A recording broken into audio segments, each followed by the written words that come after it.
ಜಿಲ್ಲೆಯಲ್ಲಿ ಪ್ರಥಮ ಸ್ಥಾನಕ್ಕೆ ಬರ್ತಕ್ಕಂಥದ್ದು. ಜೊತೆಗೆ ನಮಗೆ ಸರ್ಕಾರ ನಮ್ಮನ್ನು ನೇಮಕ ಮಾಡಿದರೆ ಇದನ್ನು ನಾವು ಪಕ್ಷಾತೀತವಾಗಿ ಮಾಡ್ತಕ್ಕಂಥದ್ದು.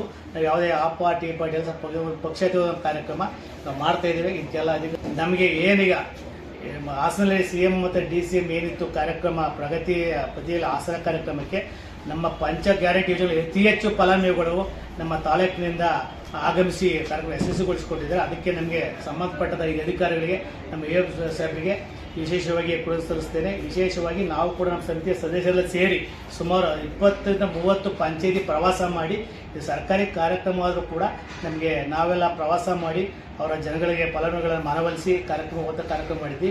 ನಮ್ಮ ತಾಲೂಕಿನ ನಮಗೆ ಬಂದ ಮಾಹಿತಿ ಪ್ರಕಾರ 11,000ಕ್ಕೂ ಹೆಚ್ಚು ಫಲಾನುಭವಿಗಳು ಕಾರ್ಯಕರ್ತರು ಆ ಸಭೆಯಲ್ಲಿ ಭಾಗವಹಿಸಿದ್ದಾರೆ. ದಯಮಾಡಿ ಅದಕ್ಕಾಗಿ ನಮ್ಮ ಅತಿ ಹೆಚ್ಚು ಫಲಾನುಭವಿ ಹೋಗಿದ್ದಕ್ಕೆ ವಿಶೇಷವಾಗಿ ನಮ್ಮ ಮಾಜಿ MLC ಸನ್ಮಾನ್ಯ MA ಗೋಪಾಲ್ ಸಿಂಗ್ ಅವರು, ಮಾಜಿ ಸದಸ್ಯ CS ಪುಟ್ಟೇಗೌಡರು, ಎಲ್ಲ ಕಾಂಗ್ರೆಸ್ನವರು ಕೂಡ ಸಹಕಾರ ಇತ್ತು. ಅದು ಸರ್ಕಾರಿ ಕಾರ್ಯಕ್ರಮ.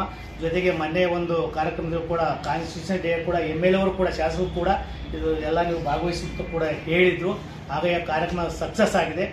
ವಿಶೇಷವಾಗಿ ನಮ್ಮ ತಾಲೂಕಿನಿಂದ ಅತಿ ಹೆಚ್ಚು 11,000ಕ್ಕೂ ಹೆಚ್ಚು ಕಾರ್ಯಕರ್ತರು ಹೋಗಿದ್ರಿಂದ ನಮಗೆ ತುಂಬ ಖುಷಿಯಾಗಿದೆ ಅಂತ ಹೇಳ್ತಾ ಒಂದು ಚಂದ್ರಾಯಪಟ್ಟಣದಿಂದ ಮಂಡ್ಯ ರೂಟ್ ಆಗಿ ಬೆಂಗಳೂರಿಗೆ ಹೋಗ್ಬೇಕು.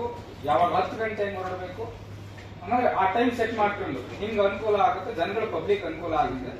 ಎರಡನೇದು ಒಂದು ಬೆಳಗುಳದಿಂದ ಸ್ಟಾರ್ಟಿಂಗ್ ಪಾಯಿಂಟ್ ಆಗಿ ಮತ್ತು ಧರ್ಮಸ್ಥಳ ಹೋಗ್ಬೇಕು ಅನ್ನೋಂಥದ್ದು ನಾವು ಕೇಳ್ತೇವೆ. ದಯಮಾಡಿ ಅದ್ರ ಬಗ್ಗೆ ಒಂದು ಅದೊಂದು ಸರ್ ಫಲಕಗಳು ಹಾಕ್ಬೇಕು, ಯಾವ್ಯಾವ ಬಸ್ಗಳು ಅಂತ ಹೇಳಿ ಧರ್ಮಸ್ಥಳದಿಂದ ಚಂದ್ರಾಯಪಟ್ಟಣದಿಂದ ಮಂಡ್ಯ ಮುಖಾಂತರ ಬೆಂಗಳೂರು ಒಂದು ಎಲ್ಲರೂ ಹೋಗ್ಲಿ ಸರ್. ಮಂಡ್ಯಕ್ಕೆ ಹೋಗ್ಬೇಕಲ್ಲ ಅಲ್ಲೇ ಅದೇ ಎಷ್ಟು ಜನ ಧರ್ಮಸ್ಥಳ ಒಂದು ಶ್ರವಣಬೆಳಗೊಳ ಟು ಧರ್ಮಸ್ಥಳ ಒಂದು ಬಸ್, ಒಂದು ಫಾರ್ಮ್ ನಂಬರ್ 4ಗೆ, ಮತ್ತಿನ್ನೊಂದು ಚಂದ್ರಾಯಪಟ್ಟಣದಿಂದ